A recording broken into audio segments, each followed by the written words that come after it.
हे पहा, जे चित्र आपण त्या ठिकाणी पाहिलेलं आहे, 82 दिवसाच्या नंतर एसपींनी त्या प्रकारावरती गुन्हा दाखल केलेला आहे. त्या राष्ट्रवादी काँग्रेस पक्षाचे उमेदवार राजेसाहेब देशमुख, त्यांचा बॉडीगार्ड ॲडव्होकेट माधव जाधव यांच्या बाबतीमध्ये कशा प्रकारचं वर्तन त्या ठिकाणी केलं जातंय.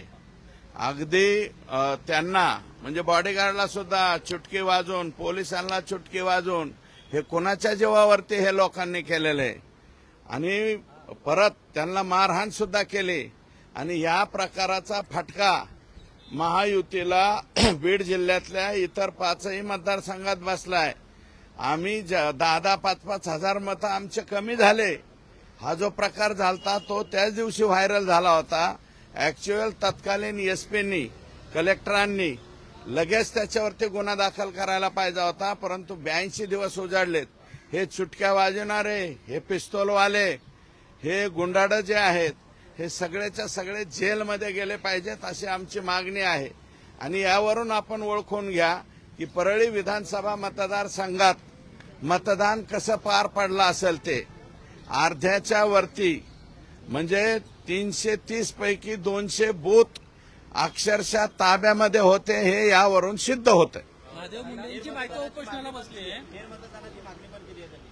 नाही, ती मागणी त्यांनी केलेली आहे. ज्यांनी निवडणूक लढवली त्या उमेदवारांनी करावी, त्यांनी करावी. आणि दुसरं, महादेव मुंडेंच्या पत्नी जर उपोषणाला बसले असतील तर एसपी साहेबांना माझी विनंती राहणार आहे की ही बाब आमच्यासाठी लज्जास्पद आहे.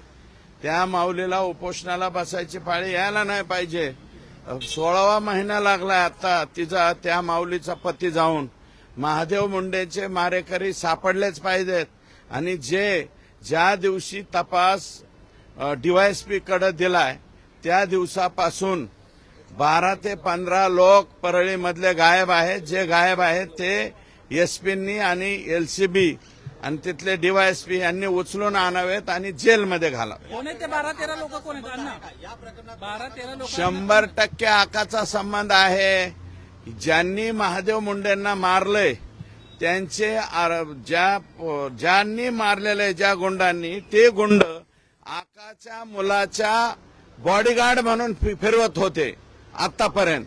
मग आता ते बॉडीगार्ड कुठे गेले अचानक? आकाच्या मुलाच्या अवतीभोवती ते नाहीयेत आणि तेच आरोपी आहेत. ते आरोपी पकडले पाहिजेत. मी 100% महादेव मुंडेंच्या सौभाग्यवती ज्या त्या ठिकाणी बिचारी माय माऊली उपोषणाला बसले, मी 100% त्या माऊली बरोबर आहे. मुख्यमंत्र्यांची भेट घेतली तुम्ही अण्णा, मुख्यमंत्र्यांची भेट घेतली. हे जे 15-16 नावं तुम्ही सांगताय ते नावांची तुम्ही त्यांना लिस्ट दिली का आणि काय चर्चा झाली एकंदरीत? हे बघा, या नावांची एसपीला मी यादी दिलेली आहे, डिटेल पत्र दिलेलं आहे. महादेव मुंडेंच्या बाबतीमध्ये काय काय झालेले आहेत, कोणाकोणाचे मोबाईल डिटेक्ट केले पाहिजेत, कोणाकोणाचे जे आहे सीडीआर चेक केले पाहिजेत, याचं डिटेल पत्र मी एसपी आमचे जे जिल्ह्याचे नवनीत जी आहेत त्यांना दिलेलं आहे. त्यांनी लवकरात लवकर आरोपी पकडावे अशा प्रकारची जिल्हाधिकाऱ्यांची भेट घेतली दादा. अविनाश पाठक यांनी भेट घेतली. त्यांनी जे नियोजन साहेब यायला लागले, नियोजन विभागाने जे 2 वर्षाच्या प्रशासकीय मान्यता मागितल्या त्यासाठी कलेक्टर भेटले होते.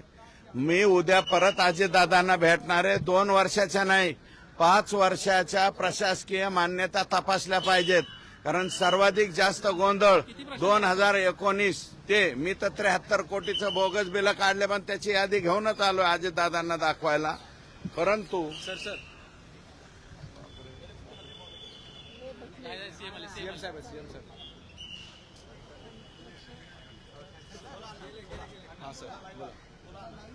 2019 पासून सर्वाधिक जास्त गोंधळ 2022-23 पर्यंत घालण्यात आलेला आहे बोगस बिलांचा. नियोजन विभागाने जी चौकशी लावली ती फक्त 2023-24 आणि 24-25 आत्ताची लावली. मी उद्या अजितदादांना विनंती करणार आहे की ही चौकशी 2019 पासून लावावी. कारण सर्वाधिक जास्त गोंधळ हा 2019 ते 2022 या कालावधीमध्ये केलाय आणि जुलैमध्ये परत आमचं महायुतीचं सरकार आलं, एकनाथ शिंदे साहेब आणि देवेंद्रजींचं. मग ते गोंधळ बंद झाला, पण तो गोंधळ तिथपर्यंत होता. 25/6/2023 पर्यंत अखेरची बोगस बिलं काढण्यात आलेली आहेत. सुदर्शन गुन्ह्याचा व्हाईस सॅम्पल जो आहे तो आज तपासणीला घेतला जाणार आहे. न्यायालयीन कोठडी झाली सुदर्शन गुन्हेला आणि त्याचा व्हाईस सॅम्पल देखील आता घेतला जाणार आहे. आता न्यायालयीन कोठडीची मला वाटतं आज परत पोलिसांनी त्याला PCR मागितलेला आहे वेगळ्या प्रकरणात, न्यायालयीन नाही. आता ते परत पोलीस कस्टडीमध्ये आला असेल असं मला वाटतं आणि त्याचे व्हाईस सॅम्पल घ्या, काय घ्यायचं ते घ्या आणि त्याच्यावरती लवकरात लवकर हे तुम्हाला सांगतो यांच्यावरती ऍक्शन झाली पाहिजे, चार्जशीट दाखल झालं पाहिजे आणि हे लोक फाशीला गेले.